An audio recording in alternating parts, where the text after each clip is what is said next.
if we can send a man to the moon, we can do this. If we can make a vaccine in 9 months for this coronavirus, we can save the planet. We just have to work together on this.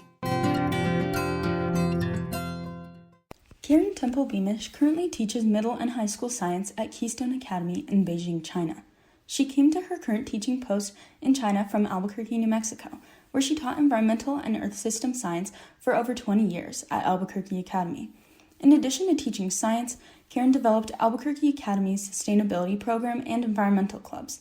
Her proudest accomplishment was creating and directing the Desert Oasis Teaching Garden to teach her community about growing food in a hotter, drier climate. In her years as an environmental educator, Karen has expanded her knowledge and experience by pursuing programs throughout the world, including the Woodrow Wilson Environmental Institute in Costa Rica, the Japan Fulbright Teacher Exchange Program, the EE Capacities Community Climate Change Fellowship, the NOAA Climate Steward Program, and Polar Trek. Karen received the 2013 Presidential Award for Excellence in Science Teaching. She has a BS in Biology from the University of New Mexico and an MS in Environmental Science from Indiana University.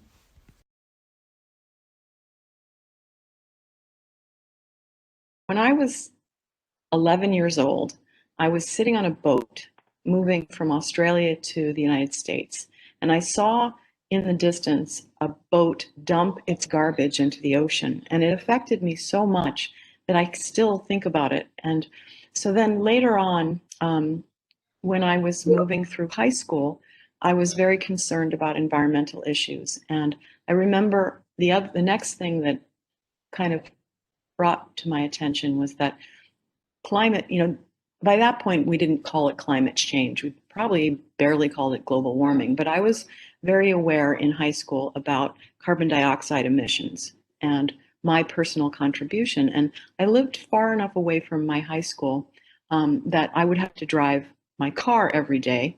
And that really bothered me. And so I knew that there was a bus that would go to school, but it wasn't cool to be on the bus. So I had to make a personal decision in high school to not be cool and ride that bus. So that's where it all kind of began.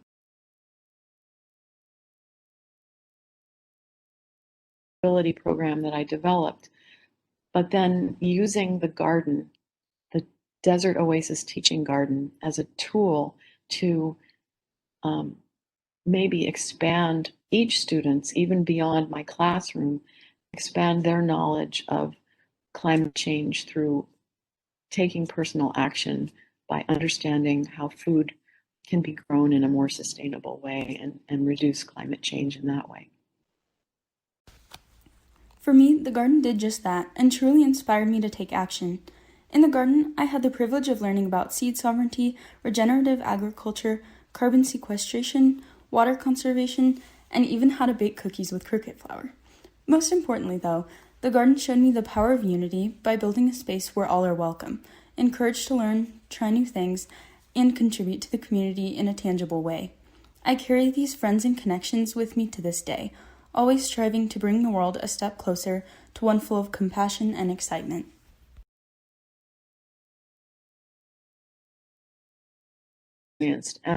So I took on the sustainability directorship at Albuquerque Academy.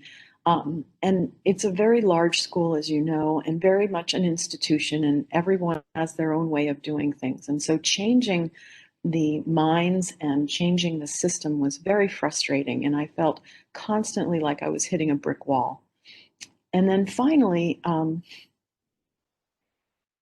to be honest, this is a personal piece that I don't know if you want to hear, but it's important to my life.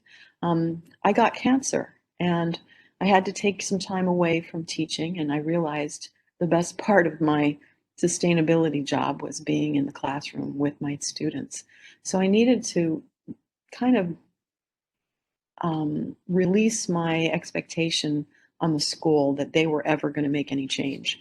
So I focused my energy on my students and developing a garden. I had had the opportunity. Another little trip I went on was I went out to the East Coast and saw how another school had developed their garden. And I thought, that's what we need to do in New Mexico.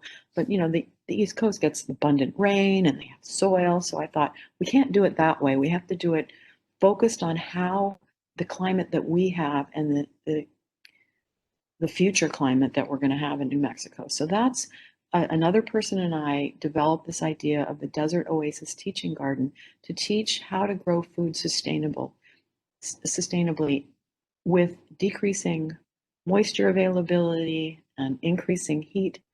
So we were able to make, I think, significant change in our school by setting examples and teaching about where your food comes from, which I think, to me, is the basis of how to get people to change, is to make it personal and make it personal in a way that matters, because everybody has to eat.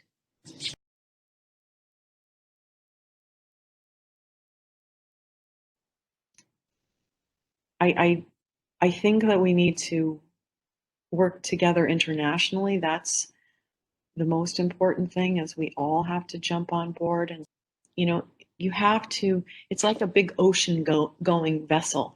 You can't change direction suddenly. It's slow. You have to take it, slowly, and make it move slowly. And so I think that to be a good climate leader, you have to be able to balance both your passion and your compassion and your willingness to listen to others and understand where they're coming from. Because not everyone is like me, who's been in a place of privilege, to have her voice listened to. And so, yeah, listening is probably the most important part, and then having the energy and the tenacity to stick with it and not let the people of power get away with not doing anything about it.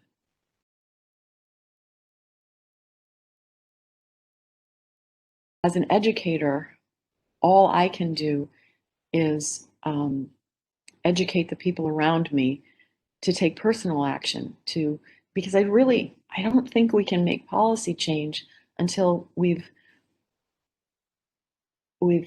taken personal action in our own lives to set models for others to change. Um, I've always been accused of being kind of the greenie in my family, and they sometimes roll their eyes at some of the things that I do. But I also think that I've held an example for them, and showing them that small change does make a difference. And I show my students this wonderful video about the hummingbird trying to put out the raging fire, and all the animals around the hummingbird are like, what are you trying to do? That's crazy. And she says, I'm doing what I can. And to get up in the morning every day, that I have to take that into my life and into my heart.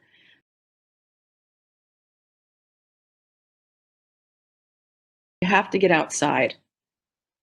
You have to remember what nature is and how much nature gives to us.